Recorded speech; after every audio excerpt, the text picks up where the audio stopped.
Last Pint Productions presents the New Way podcast. The New Way contains adult content, and new episodes are released most Wednesdays. So back off, man. We're professionals. Listener discretion is advised. So you were in Vietnam, if I'm not mistaken? Yeah? Were you in the shit? Yeah, I was in the shit. Last night, Darth Vader came down from planet Vulcan and told me that if I didn't take Lorraine out, that he'd melt my brain. Here's how you get him. He pulls a knife, you pull a gun. He sends one of yours to the hospital, you send one of his to the morgue. We came, we saw, we kicked its ass. Everybody wants to be naked and famous. Everybody wants to be just like me, I'm naked. Will you help teach me about this?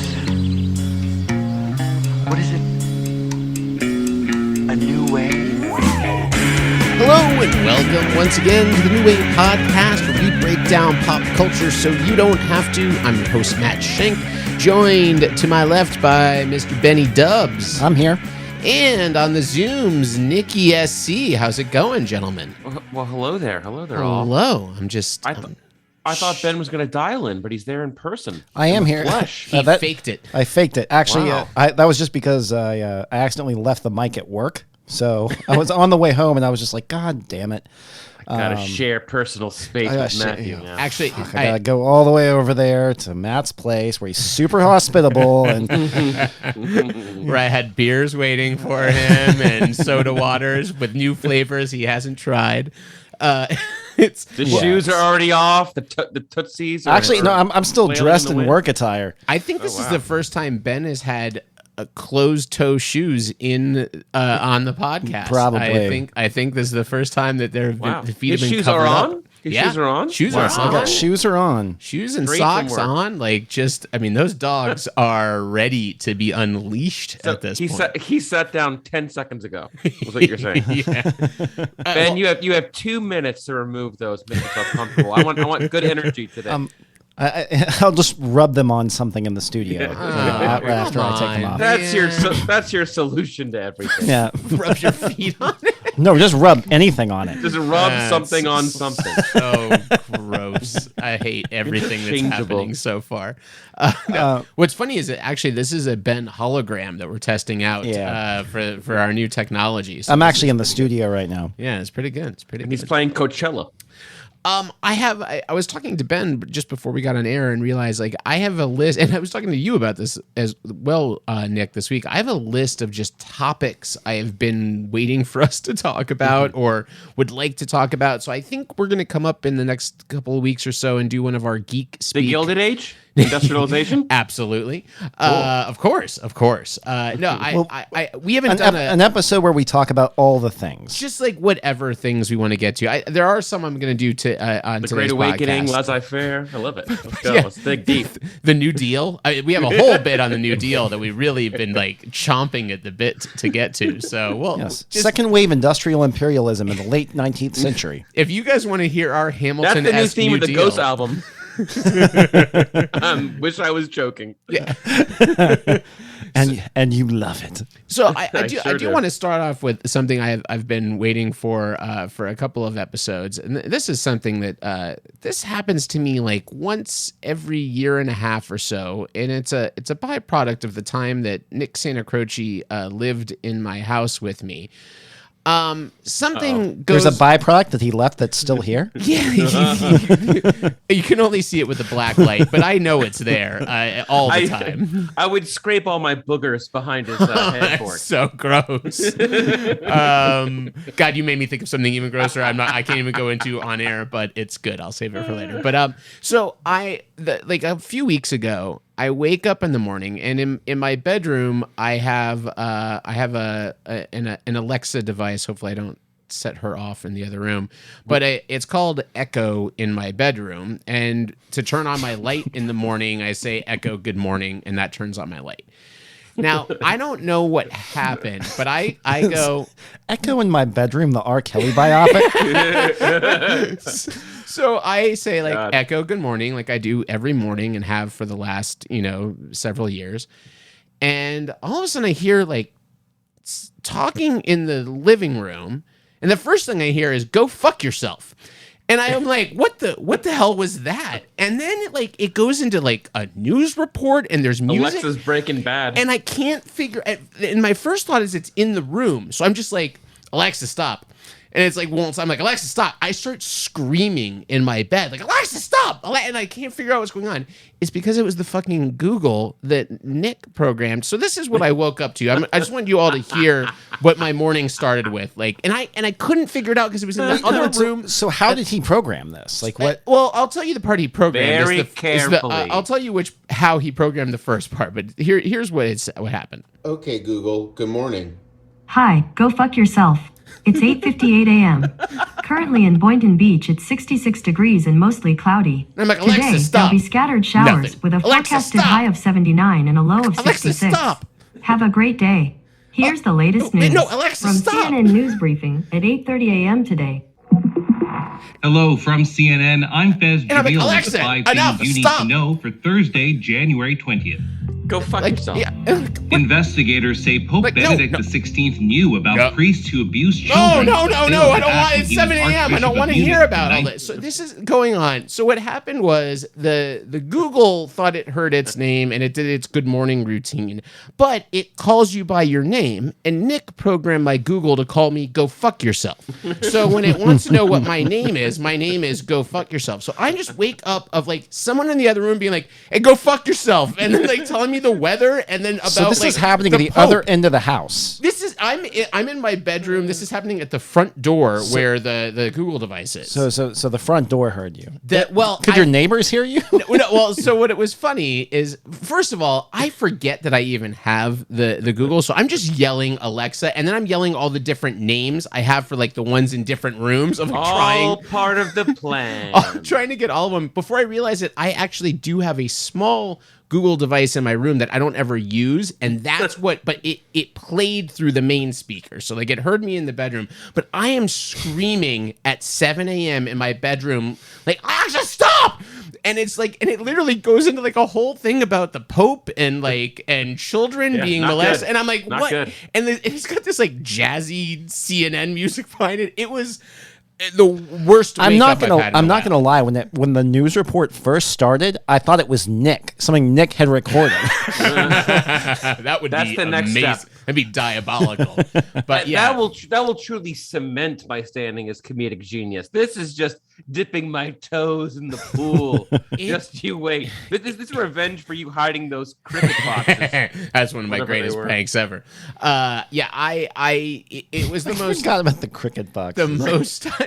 So yeah, let's tell that one real, because I don't think we've told that on air. Was it a cricket? No. You got to know crumpet to know cricket. I hid 3 of those little noise-making devices in Nick's room. He'd been gone for like a week, and he got home after a trip, and I hid them in there. And one of them was like a cell phone ringing in the background, and the other was a cat, like meowing, and they do it at random intervals. And Nick, like, I woke up the next morning. I was working here in the office, and Nick like walks by. And I was like, hey. Bloodshot eyes, Yeah. bags. He's like, oh, did you make coffee? I didn't sleep at all. And I'm like, what? And he's like, there's like a cat outside or something at that thing. And I was just like, oh. Because they would go off like once every 7 minutes or something like that, right? It's on like an algorithm to like, there's no interval. Yeah, that's there's like, no it's not rhyme just or like, oh, it reason. happens every 7 Right. minutes. Like one is after 1 minute, one's after 7 minutes. It's like it's a diabolically genius thing. I hate it. I hated it. I immediately turned them off. They're actually in this, literally sitting underneath my monitor right now, and I've not used them again after that because I felt so bad about it. But it was funny. Do it on a weekend, baby. There are a couple things I do want to give some shout outs for. One is I binged through all episodes of the David Soldinger produced Murderville, which was just tailor-made for me. And especially the fact that they have a running Tommy Tune gag, which is the dumbest, It's funniest, so dumb, but very funny. like, it is such a specific group of people that will find that funny, but the fact that they lean into it every episode just cracked me up. But if you don't know the premise, it's a genius idea.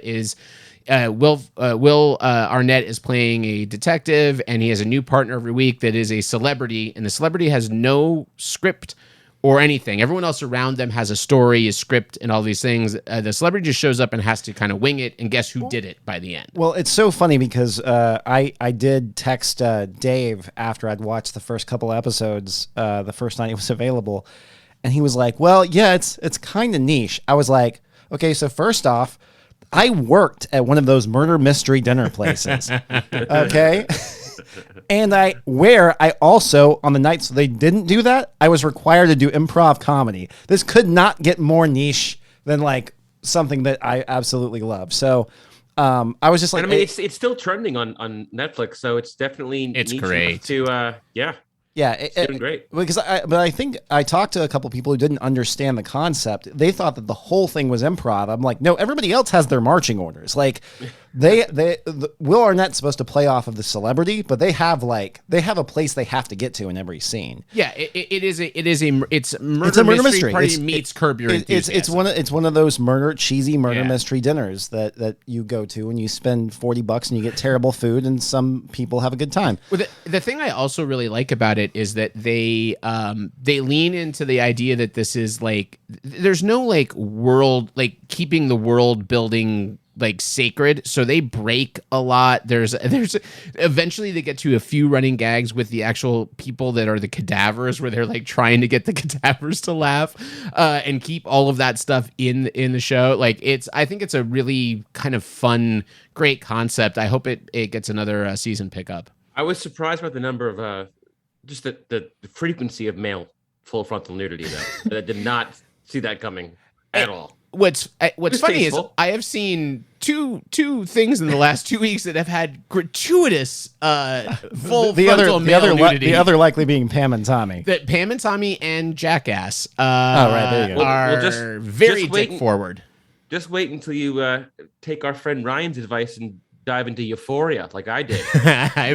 I put Euphoria is on my list of topics we probably will not get to tonight. Beth does love that show. That has been my latest binge. I'm on season 2 now. I just started a couple days ago, so yeah, I'm seeing Euphoria everywhere, which means I will probably.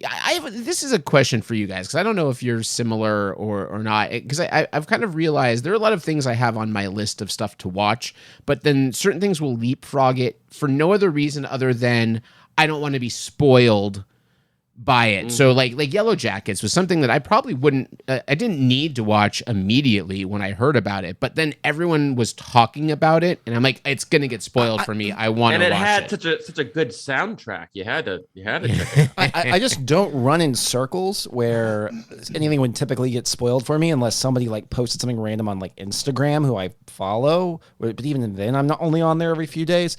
So like I've never been I don't worry at all about being spoiled on anything on there. It's more of like for something like Euphoria, I think that seems like I've seen like 4 or 5 complete episodes. It's a really well-made show and it's superbly acted. And it's very well written. And it looks beautiful, but it's one of those things where I'm watching it and I just feel uncomfortable to the point of being like, this wasn't made for me, really. Yeah, and you have 2 daughters who are exactly growing up and about to be in who are like 6 years from this. So like this some of the people that are of these ages. So yeah, there's like a 12-year-old drug dealer too. So I mean, in some cases they've already passed. So they're 3.5 years from that. Oh, and they're advanced. Finally, for their it's about age, time they made some fucking money. They're advanced for their age. So I see we can get that down to about 1.5 years away. Yeah, come on that fentanyl game, brother. Jesus. God. But it is very good. I was talking to my uncle and his friend, and of a different generation. What turned them off on it is they go, it's just so unrealistic. And they go, maybe I'm in a bubble. Maybe that is what the kids are doing. And I go, well, it's not unreal. It's realistic in what they're the conversation pieces, what they're depicting, but not necessarily. It's not necessarily a realistic show. Yeah, the day-to-day action, the day-to-day progression of the plot isn't necessarily realistic, but the conversations that they're having are. It's a very stylistic soap opera, and I think that part of it totally turned them off. And I go, that's the point, like it's not trying to be a realistic show, but it does talk about. It's the darker side of Gossip Girl. Yeah, the thing that's interesting for me, what I hold on to is when they get into like formative moments in these characters' lives that shaped how they act and how they make their decisions later on in life in these teenage years.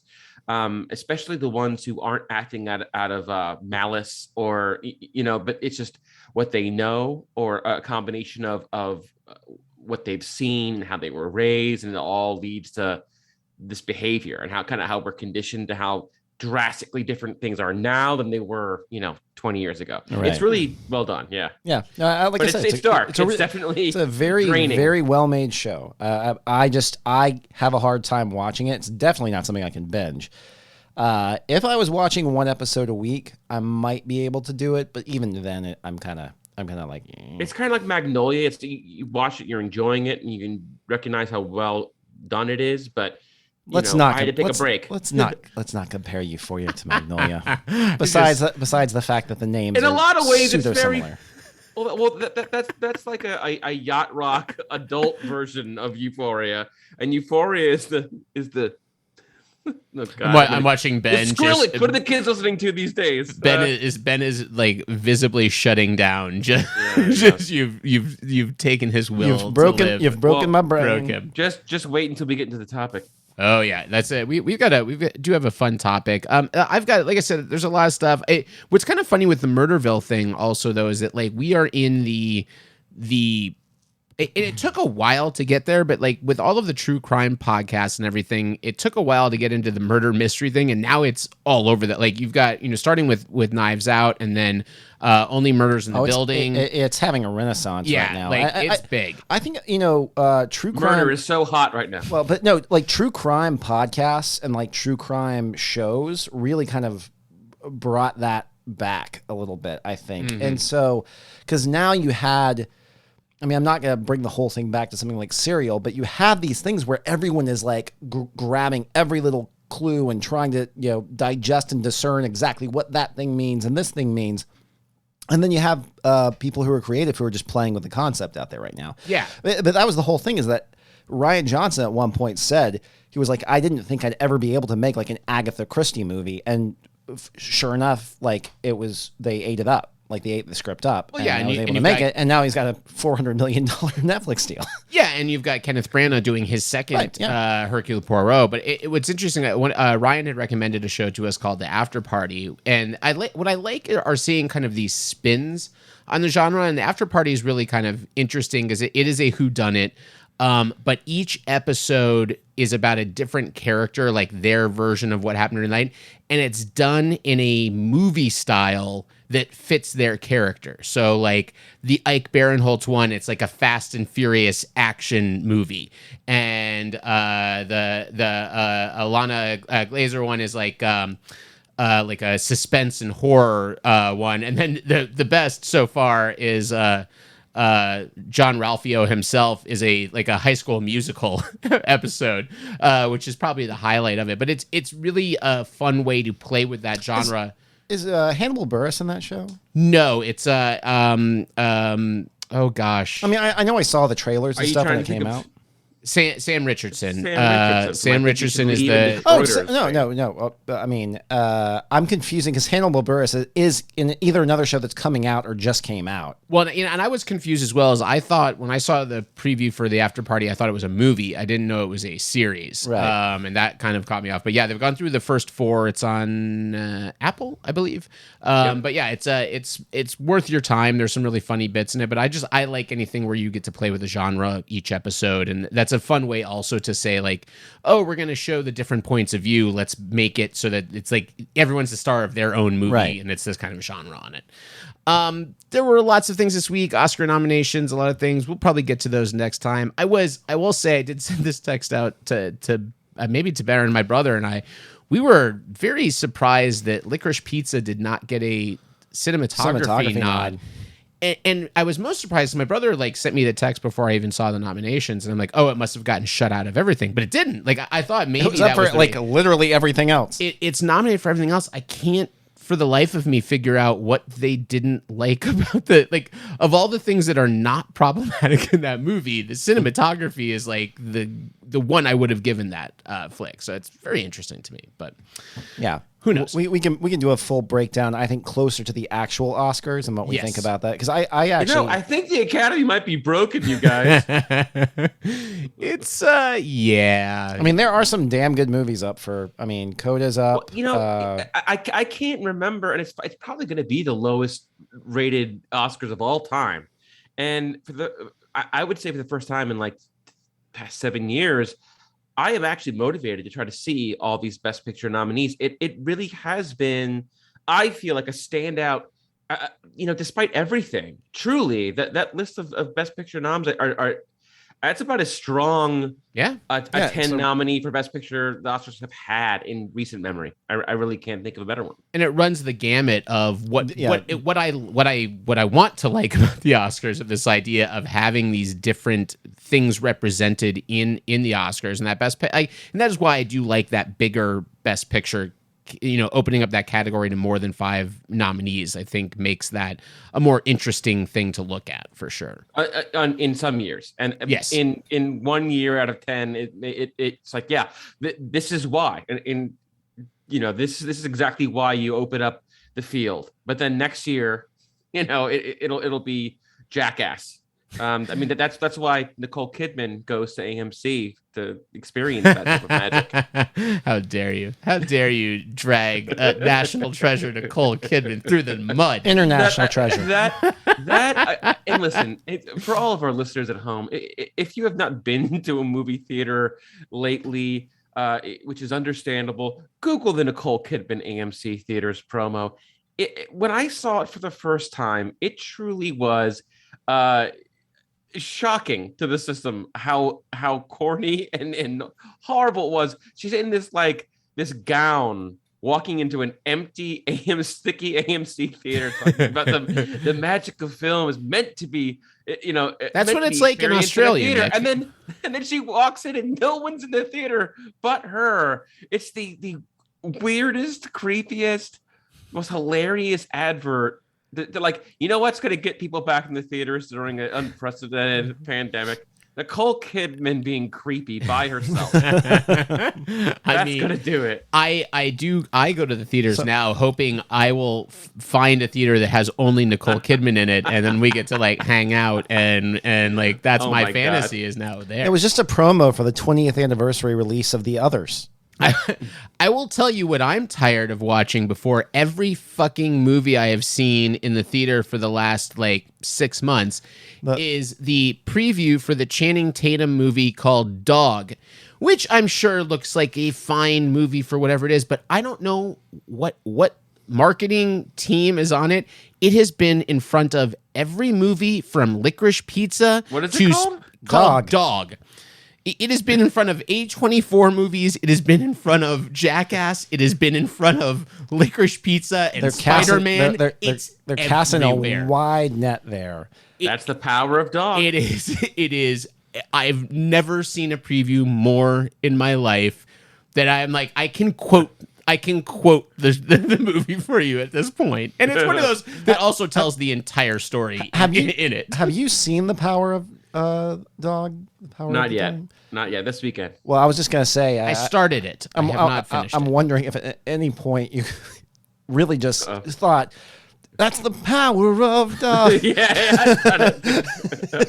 I've been thinking about that all week, Ben. All week. I knew it. Oh God! Well, there's our next musical. Yeah. In fact, I was contemplating bringing that up in this very Channing Tatum. I wonder if they thought they were advertising the power of the dog and not Dog, and they just ordered too much of that trailer. It's possible. It was supposed it's just to too be darn Netflix. loud. Too many dogs. Oh Lordy! Too many puppies. You're like, why is this playing in front of Super Pets?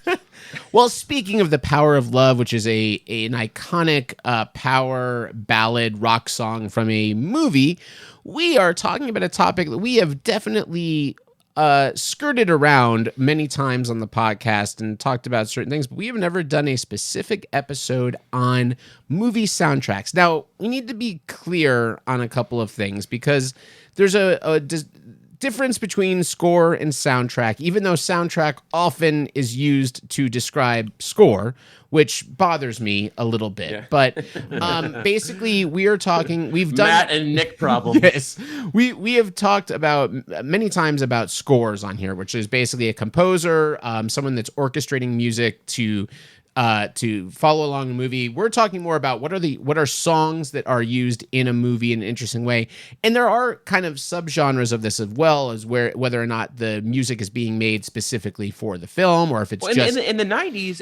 In the 90s, there were a ton of soundtracks that would have like 3 snippets of the score. Yeah. And it wasn't every soundtrack, but every 1 in 5 soundtracks would have 5 pieces of score, like incidental and then the music. Popular songs, right? And or interspersed. So it would be like seven actual songs, and then 5 orchestral pieces of music. Well, and then you have Batman, the Prince album, and they separated that with Elfman's score. There were 2 different releases, so one was a score, one was a sound. Which is it got to be the most stacked score soundtrack double combo movie of all time. I don't think there's anything that approaches it. But the other thing so like kind of on the learning side of these things, because I'm kind of interested in this stuff. So there's a term called diegetic music, which is something I did not know about until last. I think I learned this like a year and a half ago watching or listening to How Did This Get Made, because they talk about. I thought we've talked about the difference between diegetic and non-diegetic. We might have. I think when I heard it on that podcast, I might have brought it up at some point, but it's definitely apropos to this discussion, which is diegetic music or source music it helps you poop. What is it? Exactly. No. It's when the music loosen the stool. It's when the music that you're hearing in the audience, the characters in the movie are also hearing it in their world. So the Guardians of the Galaxy, he is playing these songs on his Walkman, and they're not just scoring the case in point. One of the most famous diegetic film scores, or not scores, but actual soundtracks of all time, American Graffiti. Everywhere they go, the music is blasting out of all of the car speakers. Wolfman Jack, and they're all listening to the same song. Everybody like in this world is all listening to the same shit. So yeah, that's diegetic. Which is a cool device. Absolutely. I can't remember the last time I saw that really widely used in the film. Dazed and Confused? They do it like there are times where it's done with a song, or it's used to like cut on scene like a little bit to like do a nice transition, but it's used like or they'll do a fake out where you'll hear the song in perfect quality, and then all of a sudden it'll cut to a tinny radio sound effect, and it will reveal a character in their bedroom listening to the song. They take the earbud out. Actually, my favorite soundtrack of all time has one of those moments in it, which we'll get to. I'm excited. Which is kind of funny. It's a trope. But it was a trope before it was a trope, though. I mean, like, this was before I feel like it was commonly used. But anyways, yeah, so then you have non-diegetic music, which is where it's essentially just the audience that's hearing it. So it's there to basically raise the emotion level or alter the emotion level. Think Titanic, very clear example of non-diegetic music. Or pretty much, I mean, I would say most movies are that way. I mean, it's where it's there predominantly. They throw in the song to tug at a heartstring or show something of badassery, or to make a moment that much funnier, which happens in some cases. So yeah, and one of my picks, one of my childhood favorite soundtracks is The Lion King, and you got examples of both. You got them singing "I Just Can't Wait to Be King" and "Hakuna Matata," but then all of a sudden Elton John sneaks in a love song. Which wasn't supposed to be. It wasn't supposed to be him. But then he's like, nope, I'm doing this. But so that also it's like the opposite of Sting getting railroaded in that. That also brings up an interesting question, because I'm wondering how far we qualify musicals as soundtracks. Now we talked about it briefly on text. The specific example of Purple Rain was brought up. Yeah. And it's like, is Purple Rain a musical? Kind of. Yeah. Because if it counts as a soundtrack, it's the best movie soundtrack. and it's funny is I'm like, there's no way we can have this podcast without discussing Purple Rain. It's impossible. Well, but so what about this? I'm just gonna throw another one out there, and we'll get back to the director later. But Almost Famous. Do you feel like that's a musical or it's not a musical? Yeah, so I broke this down into two things where I have pop stars in films, which typically lends to that, and there's a whole series of those like Purple Rain, where you've got a pop star that is the star of the vehicle, and they are making the music, and sometimes Hannah it's happening. Montana. Yes. Did Britney Spears sing in Crossroads? I did not think of Crossroads or Hannah Montana. No. Crossroads was just Bone Thugs and Harmony. Oh my God.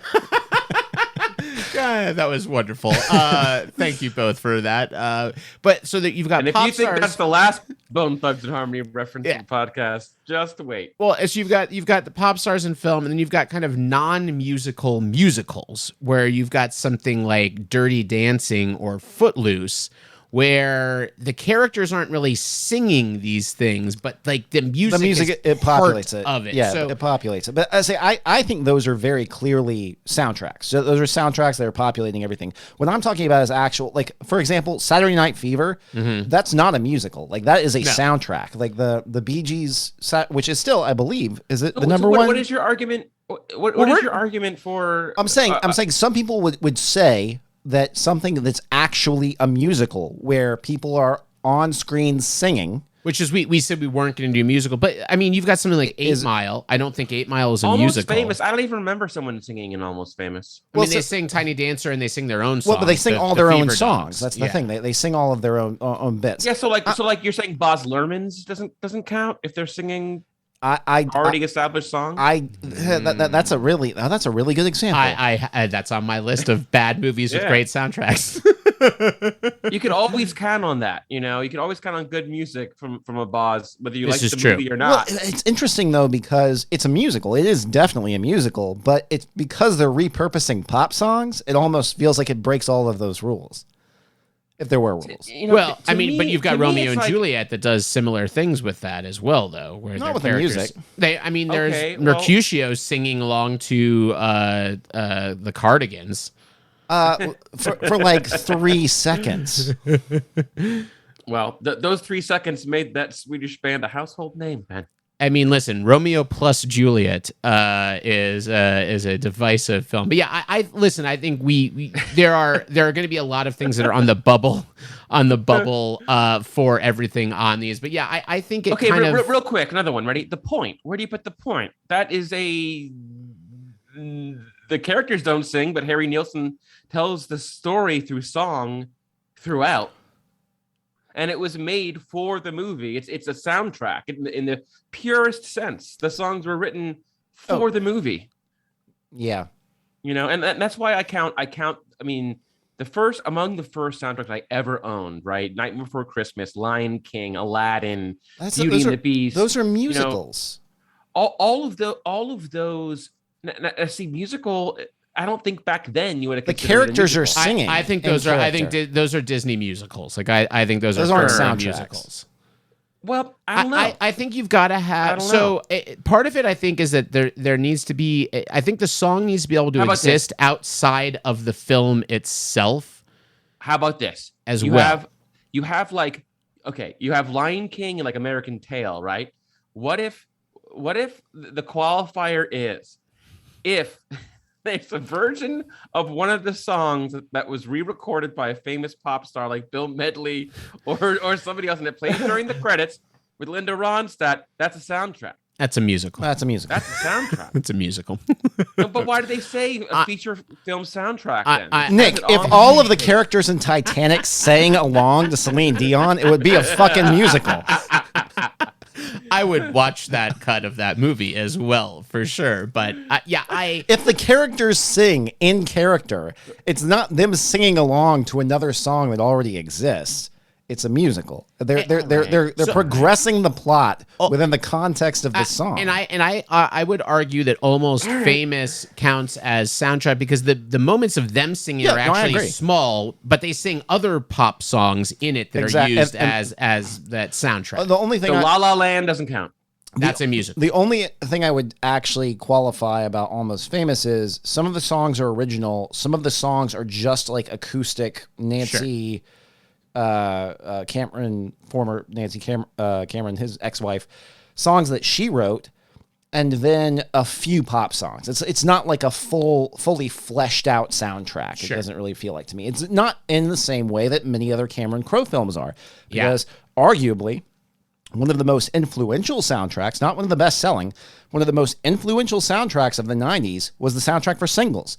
I think more people bought that soundtrack than saw the fucking movie. Well, I think that and Reality Bites were known very 100%. much in the 90s for being movies that weren't well received, but everyone had the soundtrack because they were just these bangers of it. And that's why, so I kind of had the list of bad movies with great soundtracks, and you have things like Reality Bites and Singles. I unfortunately have to say Flash Gordon falls into that category. But then you have like fun things like Maximum Overdrive, which is all AC/DC music. Yeah. And then you have Judgment Night, which is a movie I watched like multiple times when I was younger. It is a terrible movie, but it is a banger soundtrack of like all of this like hip hop meets rock kind of music that's like a lot of Cypress Hill and shit, and it's a great soundtrack, just a terrible movie. Well, I think a lot of those cult movies achieved that status, especially like in the early 90s with a great soundtrack. Yeah, of course. Like The Crow, you could say what you want about the movie. There are big fans and there are big detractors, but like that 90s grunge, that whole soundtrack is awesome. I think it's a big reason why that movie was so big. No, and I think that's the biggest shift that that was a time. Yeah, there was a time in because a place. they were selling CDs at that time, and that's not the business anymore. That's not how music works anymore. But they were like, yeah, fucking sell this CD. And half the time it was just throw these 10 songs that exist. You couldn't go on YouTube and just listen to your like YouTube, a random Spotify, anywhere. Pearl Jam song and like pull up whatever you want. You had to buy these discs, and like these were great discs because they had all of these different songs on it that were like really good music that you couldn't catch on the radio and try to record. Like it was a shitty time back then for music, for sure. And the booklets had stills from the movie inside, some production notes. So quick pop quiz though. So what is the number one best-selling soundtrack of all time? You know what it is? Titanic. No. Is it Saturday Night Fever? It's The Bodyguard. Yeah, that's right. That's right. What else do you remember about The Bodyguard except for John Farmer, played by the immaculate Kevin Costner, as he carried her out of that club in his arms? But you remember the music video, don't you? I remember a silk and a very sharp sword. I've seen that movie like a stupid amount of times. Well, so I have not seen the movie a stupid amount of times, but my God, that music video was inescapable. I don't care. At that point, I was like 9 years old. There are a bunch of great songs on that soundtrack too. Like there's a lot of great. So I did not. What else is on it? What else is on it? I mean, I know I will always love you. It's like 4 or 5 Whitney Houston songs, and then there are some other artists on there too. I'm pretty sure. Yeah, I mean, I remember I liked there was like the Cleopatra one where she's all done up in like the Cleopatra get up. But yeah, it's another one of those garbage movies, but it's got this like incredible. I mean, that soundtrack was humongous at that time. Well, so I would say, so the second biggest of all time is Saturday Night Fever. Obviously, for obvious reasons. Saturday Night Fever was actually a good movie, I would argue. Actually had some pretty decent character work. Oh yeah, so Bodyguard has I'm Every Woman, which you've heard. Oh, yeah. Queen of the Night was a big one. Yeah, Run to You. And then there's a few other. There's a Trusted Me with Joe Cocker featuring. I don't even remember that one, but that might have been when he's like. Well, and I think also what's funny is I was trying to think. I think it's funny because Dolly's version of I Will Always Love You does actually appear in the movie briefly because they're at a country bar, and that's when she like hears it and gets the idea to do her version, but it's like playing in the background, but it doesn't appear on the soundtrack. Yeah. Didn't want to put Dolly up that against her. That was another phenomenon. I remember not knowing what that necessarily meant, and all it meant was they didn't license it for sale in that way, just for like distribution, broadcast, whatever. But I remember hearing a song on a soundtrack as a kid and thinking, oh, it's going to be on the soundtrack. And we weren't always guaranteed, you know? We're not or the ones that were on the soundtrack that didn't appear in the movie. Right.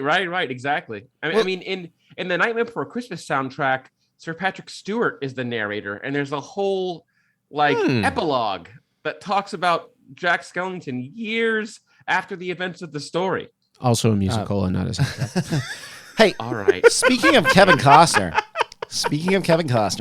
Damn it. I know where you're going. I know where you're going. One of the other best. Boom, boom, boom, boom, boom. So there you go. You got it. So one of the other best-selling soundtracks of all time is The Big Chill, which did the same thing American Graffiti did with the 50s.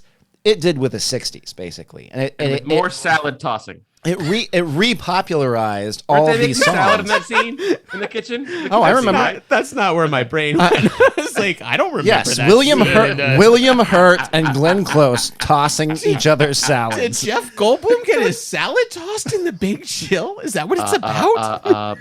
Must toss faster. And tongue finds a way. And you like how I brought in Kevin Costner, even though he's not in the actual fucking movie. I mean, he sort of is. His corpse plays a heavy role in that. His corpse is in the movie. Yeah, I mean, not his actual corpse. I think also The Big Chill is a really important one in this discussion of like it. I think it really kicked off a lot of that like nostalgia versus like where you've got the Saturday Night Fever is more of like the current time, and this was more of so American Graffiti was 73. By Me kind of did that too. So American Graffiti in 73 repopularized an entire like type of restaurant. Like all of a sudden in the 70s, all these 50s style diners started reopening just off the popularity of that movie. So I would say that, like I said, The Big Chill did with that with the 60s, with the music of the 60s. And I would say Dazed and Confused did that with the music of the 70s. And so they each of these decades kind of has a time capsule sort of movie that gets released that makes everybody nostalgic for that, that time period. And I mean, and you've got something then like Forrest Gump, which had like everything double. It had. I remember my mom had the double CD I was about to say that. Yeah. Everyone's parents had the double CD of Forrest Gump. Everyone's parents had and it's you can judge the movie for being nostalgia porn as it is, and you can judge the soundtrack for being the most obvious choices, but it doesn't change the fact that it is again at that time a collection of like 40 songs that are all of the like the biggest songs from that generation. Of course, everyone was into it because it was hard to compilate that. I missed one too, which is Dirty Dancing, because that was right there at the turn of 50s, 60s that it kind of repopularized. That was also a super, super popular kind of best-selling album. That was a huge one. Yeah, I mean, and it's like, a lot of that. And that's what is always so funny to me when we talk about nostalgia today and everyone's like, oh, no one does anything new. And they're just like all these things. I'm like, we've been doing this for a long time. What I'm excited about now, it's obviously, I think in general, is like we are now seeing that with the 90s. It took a while. It took longer than I thought it would. Like we stayed in 80s nostalgia and 50s nostalgia for a long time. And now finally we're like, okay, let's hit the 90s. And like we're hitting it pretty hard right now, which is awesome. Yeah, we are. So now it's finally time for Empire Records 2 to come out.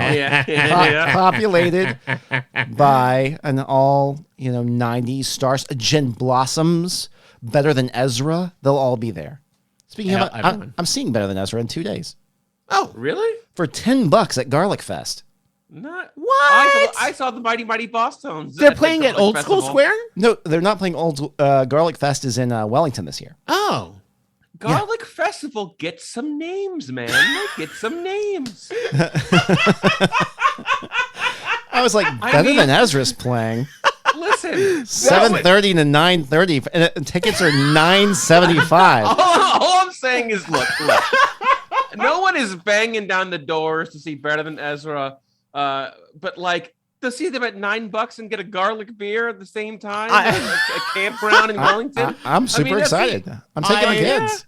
So what is so funny, Nick, is that you sounded very much so one of the times when my dad was doing the arts festival up in Stewart, I recorded VO work for their ads, for their radio ads and some TV ads.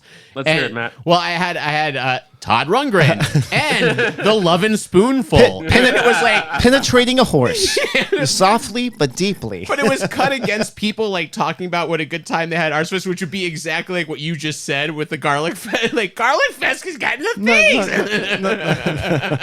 That's not what I sound like. How dare you? I couldn't remember exactly what you said. Fest, So give some names. Well, aside from the musicals, okay, because the Disney things were musicals. All right. What soundtracks do you remember owning and like really liking? West Side Story, Bye Bye Birdie. All right. The Sound of Music. All right. Do you want to know an actual pretty pivotal, Yeah, pretty pivotal 100%. soundtrack for me? Absolutely. Beavis and Butthead Do America. Oh, sure. Great fucking soundtrack. Great soundtrack. Now you got Engelbert Humperdinck with Lesbian Seagull. You got one of my favorite covers ever, which is the Chili Peppers Roller Coaster. Roller Coaster. What else did you have? You have them singing with Cher. So that's a really interesting soundtrack because of course it was an album I owned because it had comedy LL Cool things J, on White it. Zombie, Rancid, no doubt. But they had AC/DC. like sketches on the album, and they're singing "I Got You, Babe" with Cher, which doesn't appear in the movie. It's just like they made a comedy album on something. It's like, aren't you married to the mayor of Palm Springs? It always reminds me of Mike Northrup now. But that's a great pick, Nick. I had like listed on my thing because I didn't know about specific ones to talk about that I owned weird. Like I owned the soundtrack to Dumb and Dumber. Yeah, who are you talking to?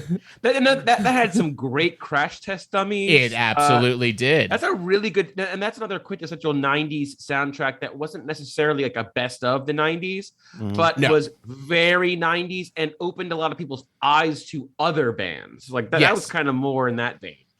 Yeah, I had like that was a lot of the stuff I owned was comedy albums or movie albums that like didn't have to do with the music. It had to do with like, did I get a still shot of some movie in there or something? Yeah. Now I also had The Mask, which I loved. But that won't count. That doesn't count because Jim Carrey sang Cuban Pete, so it's a musical. But it's only one song. But now it counts. You know, you can't just cherry pick. You can't just pick and choose. And it's not. It's kind of in the movie. God damn it. I'll give you another Jim Carrey. I'll give you another Jim Carrey. And this Cable guy? No.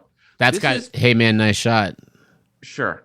But this is the best kept secret of soundtracks. It has a theme that is the weirdest, nichiest theme of a movie soundtrack ever. And it is the movie Me, Myself, and Irene. Great. The Farrelly brothers do great soundtracks. They do pretty good soundtracks. Now, the theme for this, it's about 70% Steely Dan covers. That is the soundtrack. You have Ben Folds doing Barrytown, Smash Mouth doing Do It Again. You have Wilco, Any Major Dude. It's actually quite good if you're a Steely Dan fan or like early 90s music fan, because that's basically the entire thing.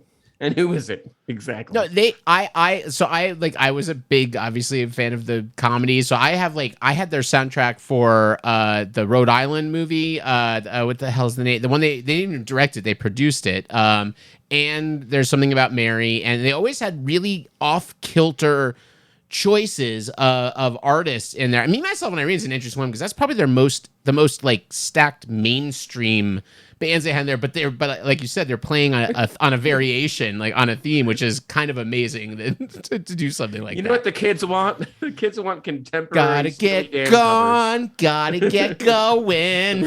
I always remember that from that movie. Oh my god. So one of the things that I think is kind of interesting, and Ben, because you mentioned a couple of these people, but I also think that there are a handful of directors that are very much known for their needle drops and what they're putting into. So let's just say Cameron Crowe. We'll get it over with because you've got Quentin. You've got Say Anything. Even though he didn't direct it, he still did supervise the music for Fast Times at Ridgemont High. Yeah, he did Singles. He did Jerry Maguire. I don't remember particularly any of the music from Vanilla Sky. Elizabethtown is one of those terrible movies with a great soundtrack. Exactly. But I mean, he was a former rock critic for Rolling Stone, knew a shitload about music. And so, if you're going to pick, that's the thing that impressed me the most about Singles is Singles came out. The movie came out in 1991, which is like when grunge was getting like Nevermind came out in September of 1991 and took over the world. That movie came out almost simultaneous to that. So he already saw like the grunge thing happening. He was a little ahead of the curve on that. Pearl Jam and Alice in Chains are in the fucking movie. Eddie Vedder is a major character in that movie. It's a very, very bizarre thing. So yes, Cameron Crowe obviously knows a lot. What other guys do you have? Well, and I think it's also interesting to look at what directors, how they're using music in their movies. So you've got Cameron Crowe is very much using emotion and things. It's not necessarily about the aesthetic. It's about the passion and the feel. And then you have someone like Edgar Wright, who is about like the precision and the timing and the visual and everything all working together with that. So it's like watching music videos versus Cameron Crowe is like going to an open mic night. Like it's a very different feel for sure. I think like Wes Anderson and Quentin Tarantino, their aesthetic is almost tied to the music. You could be in the car and you could hear a piece of music and you're like, oh, that sounds like a Wes Anderson song. Like that sounds like that belongs in a Quentin Tarantino movie. The only interesting thing about I would say about Wes Anderson is he doesn't actually populate his movies with that many songs. A lot of them are like acoustic covers and some other I don't do too much talking. Yeah, exactly. I mean, Life Aquatic is his biggest, I'd say. Well, I would say that, when in the early 2000s, when I feel like we were on the end cusp of like when soundtracks really mattered and were something that were tangible that people actually sought out and went to buy. I can remember specifically the last soundtrack that I bought was the soundtrack for Garden State. Great soundtrack. Everyone had it. You know, and it was ubiquitous. It was like one of those things that it was like at some point it just came with a bottle of Tide, that you wash your stuff with, and you bought it at Walmart. But everybody loved it. Everybody had it. And whether you like the movie or not, people still like the soundtrack. There were plenty of people who derided the movie for being kind of, overtly cliche. It also ushered in like this whole age of Iron and Wine and Postal Service and all the music we listened to in college. Well, I feel like that's one of the things that Tarantino also did with like Pulp Fiction and Reservoir Dogs is he populated his movies with songs that weren't really popular, but they were cool and by well enough known artists that they could kind of get a second life. Yeah, like his actors. There you go. Same exact thing. So I would say he's another one of those guys that I would throw out there. Yeah, I mean, and they're all, and it's really interesting to see how they're using it. One of the ones that showed up on my list, because my brother and I were talking about after watching Licorice Pizza, is P.T. Anderson, and his choice of music.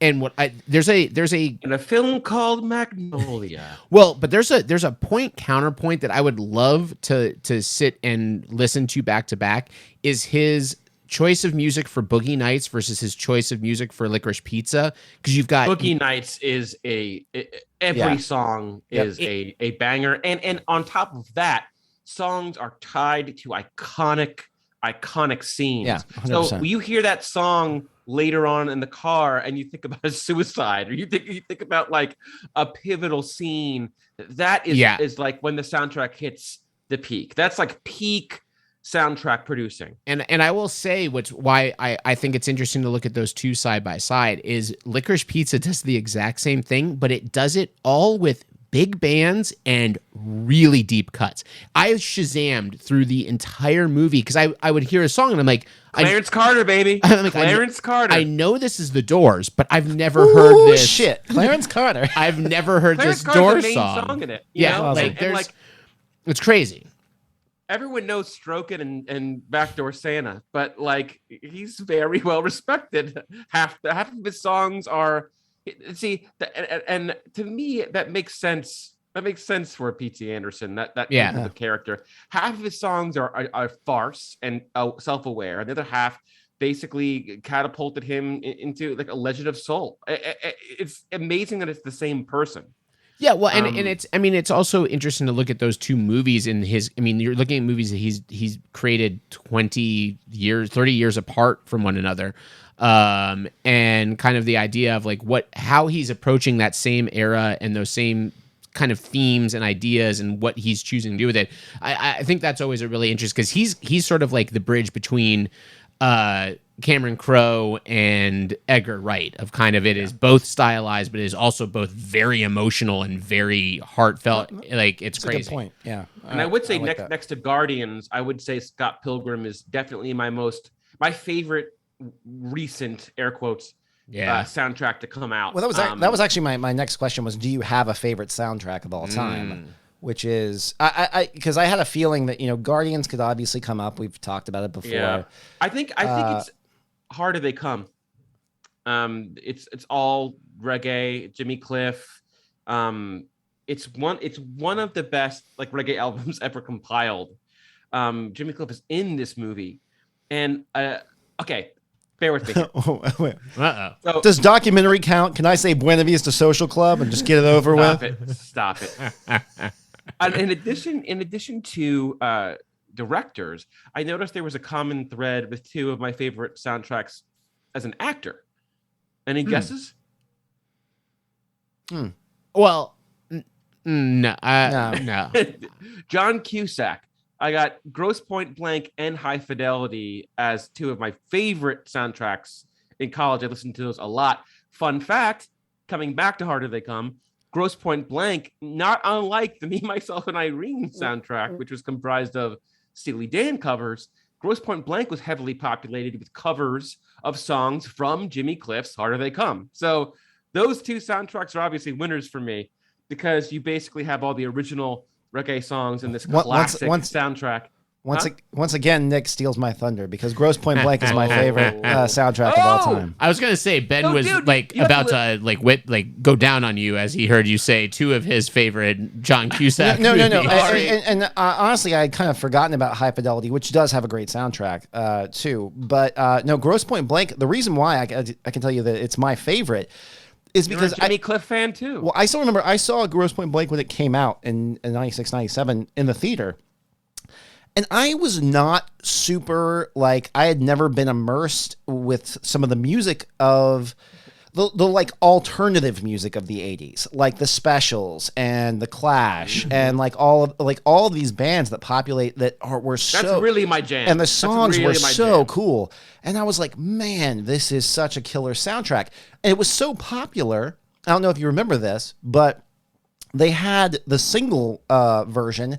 And they pulled it from shelves to re-release a double album 6 months later. Because, again, it was one of those movies that nobody saw. It was not a big movie, but everybody bought that soundtrack because people were nostalgic for, that kind of alt-80s kind of cool vibe. This song is so oversaturated under pressure with Bowie and Queen. But whenever I hear that song, I still see John Cusack holding that baby and the oh sure the smash cuts staring at the baby. You see, but what I was going to say is the thing I was alluding to earlier, where the music changes depending on your perspective, is the scene where John Cusack realizes that his house has been turned into an Ultimart, it's just a mini mart. And Live and Let Die, the cover of Live and Let Die by Guns N' Roses is playing, and he just looks like he's about to kill somebody. And as soon as he walks into the store, the overhead is playing the Paul McCartney version. Yeah, That's so good. awesome. So It sounds like through a crappy speaker where it's just music basically. What was It's what was the phrase? Diegetic, non-diegetics. That's back to back. Yeah. But so it was In one it was a combination Combination. of both. It started Love it. as non-diegetic, it turned into diegetic music. But That's that pretty cool. I still remember that whole sequence of like when that music thing shifts. I was just like, "Fuck, that's clever." This is 1996, clever. so It's a good movie. It's even better music, but that's funny, yeah. man. Have you a listened great to the fucking Jimmy movie. Cliff soundtrack? You got to hear the originals, man. You'll love it. Yeah, well, and it's interesting. Like, it really is interesting to look at how much the way soundtracks are used have changed. And I think also you brought up something that's really kind of fascinating, which is something like Under Pressure that has become cliched. But there are still filmmakers that can use cliched music in interesting or clever ways, or use just kind of off-kilter, off-beat things. And it's like, I couldn't really think of a favorite, because there were a lot of ones I listened to just because I was obsessed with the movie, and I don't know if it's necessary, it's more of the movie obsession and it's less of the soundtrack. I listened to the Wayne's World soundtrack quite a bit. Oh, I loved the Wayne's World soundtrack. I mean, obviously that was was my introduction to Queen. Exactly. That was my introduction to For Queen. many people. It was my of our introduction to age. Red Hot Chili Peppers. Huh. Yeah. Like, and like, I was more Beavis and Butthead for recently, like, I knock my dick into the dirt. I think like also like they're just things that recently, I'll pay attention more, like, because it's not like there are some movies that have, so you can talk about the granddaddy of like movie soundtracks, except that the movie is basically just one song by him, which is Kenny Loggins, who has like 5 #1 hits from 70s and 80s movies. But I wouldn't call like I mean, Top Gun does have a few songs in it. It's approaching a soundtrack. It's not quite, it's got like that's a 4 soundtrack. songs. It's stacked. It's got a lot of instrumental stack, it's only but the a couple actual songs. song, it's like tough, and I think that's Didn't Take My Breath? It was Take My Breath Away. Take My Breath Away That and won the Oscar. Danger Zone, and they sing. Playing with the boys. Yeah, okay, that's The that volleyball one. song? Yes, the volleyball song is that's where it puts it into. Do you think that was That's actually how it's titled on the album cover. Is Do you think that was featuring volleyball with the boys? that was diegetic? Like they were like those characters were listening to that song while they were playing volleyball. Yeah, you with didn't short see shorts? in the background that guy walked by with a boombox. I love it. Oh my god. I think a recent movie that I really liked a lot, and as a result of it, I liked the music choices, and it was Jojo Rabbit, which I think has really interesting ones, including opening the movie with a German version of "I Want to Hold Your Hand," and cutting Beatlemania to the Nazis, which is a choice, a very interesting choice. But yeah. Well, I mean, I really like the soundtrack of Watchmen too, but it was to the point there where you could pretty much just stream it, or you could just listen to the whole thing on YouTube or whatever, and they would play one song after the other. So it's not something I would actually go out to buy. But I'm like, this is an interesting feeling of the time, where it's like how they're basically repurposing what the meaning of a lot of those songs were in the context of that graphic novel or movie. I think I love that soundtrack. I would say if I had to go for like a favorite informative one, it would probably be Donnie Darko. Darko. Yeah. Did you see me pull it up on the screen? No, I knew it. Yeah. I knew it. I know you so well. Well, and it's also one of those that's one of those happy accidents that his intended version has these songs I don't like as much as the ones that he wound up having to use because he couldn't get the rights to the ones he wanted. Or they were too expensive. Yeah. Yeah. Crazy. It was a great soundtrack. Yeah. Again, accidental soundtrack. I think everything Richard Kelly does is pretty much accidental. I'd say you're correct on that. Come on, but you think of the Tears for Fears scene and the church. But that's not. He in didn't the cut. Milky Way. He didn't cut those scenes to those songs. He couldn't. If you watch the director's cut where they put the songs in that he intended, and I'm like. No. It's like watching someone sleep with your girlfriend. Like something's off about it. It's like it's a weird disconnect. Like I've gotten so used to watching those scenes with these songs, and they fit so well. You're like, he had to have planned it with this song. He's like, nope, this is my song. And then you watch it and you're like, the pacing is off and the edits don't make like none of it lines up. It's such a weird experience. So bizarre. But yeah, Well, both I of the ones love you mentioned, having- he did not originally intend.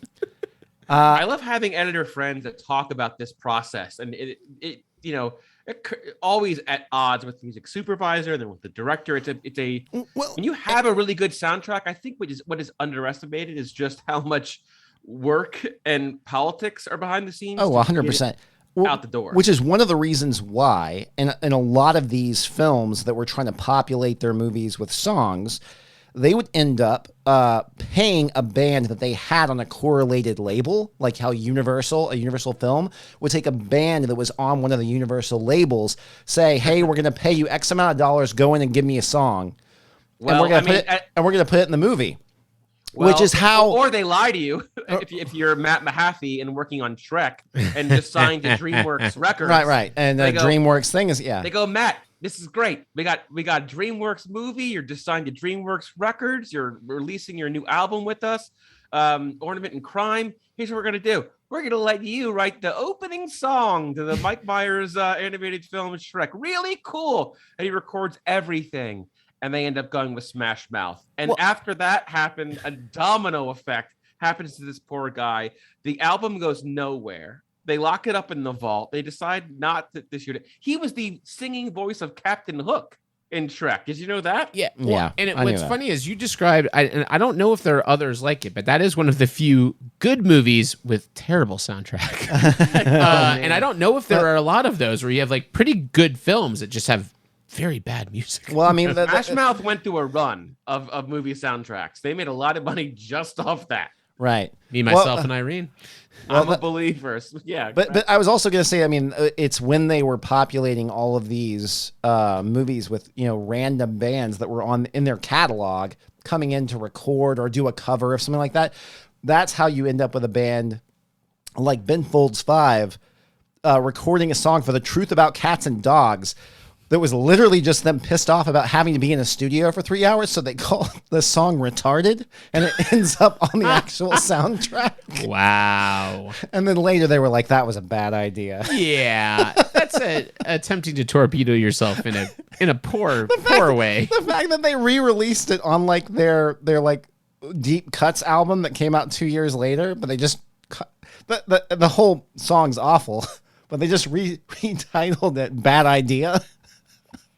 Wow. I was like, that's pretty amazing. I would say, I'd say another... They're like, yeah, that was pretty hurtful. We shouldn't have done that.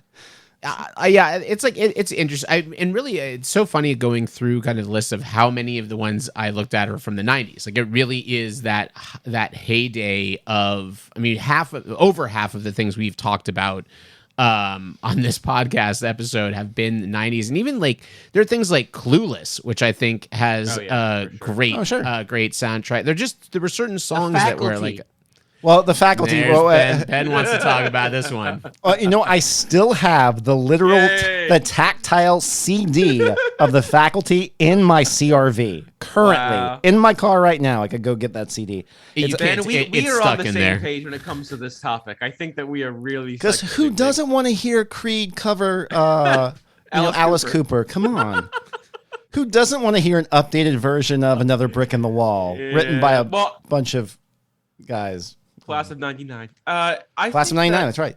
Honestly, it was pretty good. It did have a pretty awesome garbage song in there. Yeah, garbage. It was a lot of things, a lot of reasons why people love soundtrack. There's a moment in time. It's a time capsule. Yeah, that was a 1998 movie. That was a 1998. Stabbing Westward for the win. Oh, yeah. For the win. Oh, yeah. Wow. Lost Boys. How about Lost Boys? Oh, that's a great one. That's a really good My one. Little Sister, I Still Believe. That I mean, and that's another director that did a lot of music, especially in his 80s work. But and then one that we haven't talked about yet on here. I mean, the Coen brothers, I saw show up on some lists, which I think sometimes makes sense. But like Scorsese, I think is another one that very much leans into music being used in his flicks, especially if it's a Rolling Stones song that he can get his hands on. Yeah. And nice. Another thing that I saw that kept popping up on lists, I thought it was a joke at first, was High School High, starring John Lovitz, which was basically a spoof movie. Is it on Method Dangerous Man Minds. in that movie? I believe so. I think there are 2 Wu-Tang songs on there. Wow. A Quad City DJ. We also talked about Space Jam. The Roots, the Braxtons, Tribe Called Quest, Erykah Badu, De La Soul, D'Angelo. That's like like all the big uns. It's unreal. Scarface, I started listening to it before we started recording, and I'm thinking, like, I gotta see this movie. Like, what a joke of a movie! But that is like, one of the quintessential hip hop soundtracks of all time. It's gotta be the best. Like, and I guess pretty much every movie Tupac was ever in. But I'm looking at this track list, and it's like it's just absolutely insane. There's a cover of Bohemian Rhapsody in this movie that is like this '90s R&B. By the Braids. It's like I've never heard it before until like an hour ago, and it's insane. Wow, it's going on all my awesome. mixes. I'm gonna go on a deep dive of High School High tonight because I'm also just looking at the cast list and realize, oh, Louise Fletcher of One Flew Over the Cuckoo's Nest is in this movie. What? What? Wow. What? Oh god. And I mean, Tia Carrera's in it, which is reason enough to watch anything from the 90s. It's funny that was a spoof of Dangerous Minds, and Dangerous Minds comes up a lot on the best soundtracks list, but High School High definitely has them beat. Definitely, like handily. The only time High School High but has, no Coolio. No Coolio. I remember the poster. It was like John Lovitz with a photoshopped flat top. No, it's a giant. I'm looking at it right now. It's a giant fro. It's this is what we're looking at. It's here, Nick. It's looking at me. Oh man! But just amazing that you could do something like that back then, and John Lovitz reaped all the benefits. Oh God! Did he? We'll see. I don't know. Listen, he's one of the most expensive people on Cameo. I'd say he did pretty good. By the way, not the most damning praise I've ever heard. Not to come back to it too hastily, but I mean, of all the bad band names, shouldn't Stabbing Westward be like the name of a movie about a guy who fucks his way to like the top echelon of Hollywood or something like that? That should be our next movie pitch game. Stabbing Westward. What does Stabbing Westward mean? Does it mean something like that? It's his dick. He starts in New York and he goes all the way to L.A. The Western grip. A young man's erotic journey from Milan to Minsk. It's one of. I mean, I've been in some poorly named bands, but Stabbing Westward's pretty bad. Hand Honey and Stabbing Westward would be a pretty good double bill. Oh man, they'd actually kind of fit together. They kind of do. All right, Matt. How did Stabbing Westward? Hold on. How did Stabbing Westward get their name? Christopher Hall and Walter Flackus formed the band Stabbing Westward when they were in college. They came up with the name while working at the college radio station WIUSFM. Is that all you're going to tell me? You stopped me for that. I think you should put Stabbing and Westward in the word pool for the next next movie pitch game, and maybe we'll get lucky. Oh, it is allegedly from a 1950s speech regarding political fears of communism, Stabbing Westward. Wow. Well, put that in your porno, Ben. I like my title better. You don't like that they had a deep meaning. And you're like, I think it's about a guy that fucks his way across the country from east to west. It is kind of funny when I was in high school. My band's name was Tossing Fate, and that used to be my Hotmail account was like tossingfate@hotmail.com.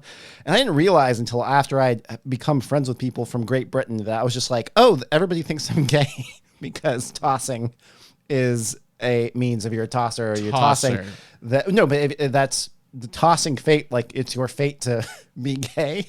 And this was explained to me in great detail by a friend.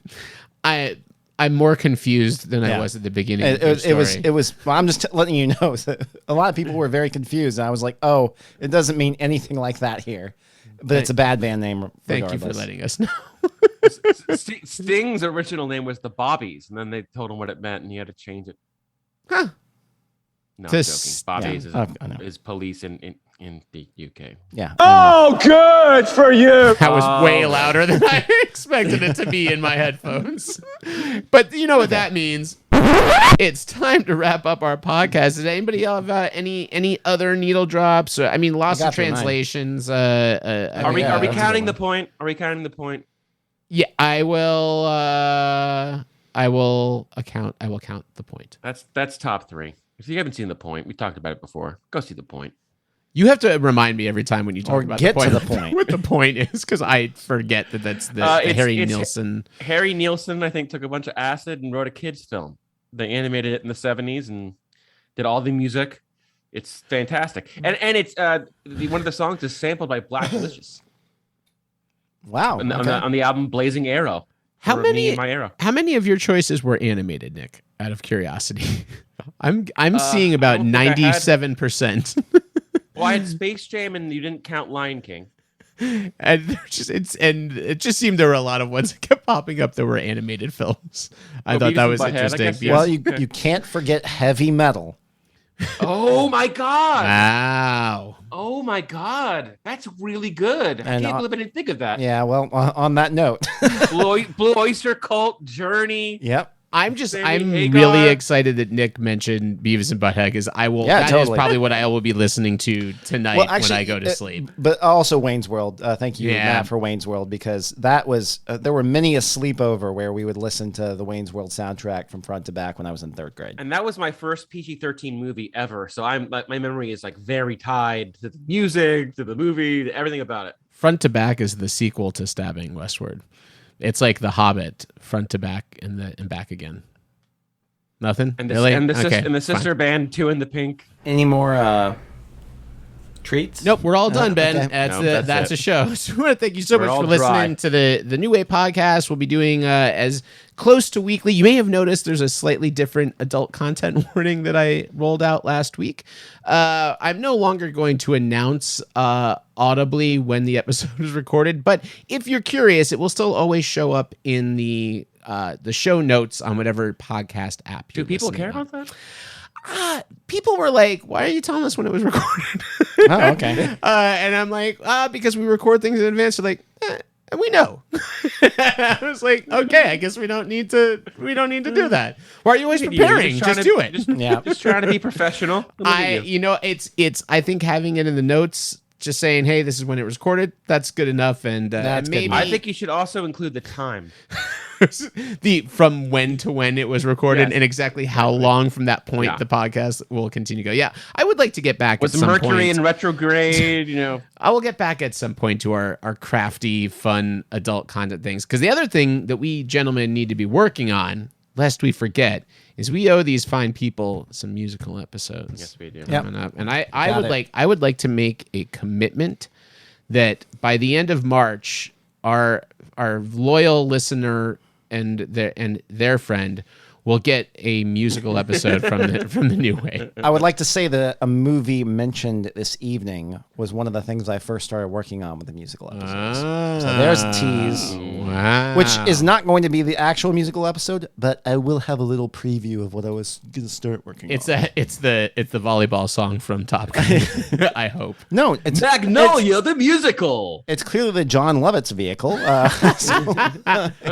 I also do want to give just a slight tease for the next episode. I meant to discuss this earlier because it is so very funny, and he is not going to think it is as funny when we talk about it. But super fan Patrick Barrett sent one of the funniest text messages I've ever, like one of the most just inexplicable text messages I've ever received, and we really need to talk about it next time. I think when he's on air next, I've got to ask him what was happening, because that has been making me laugh constantly since he sent it.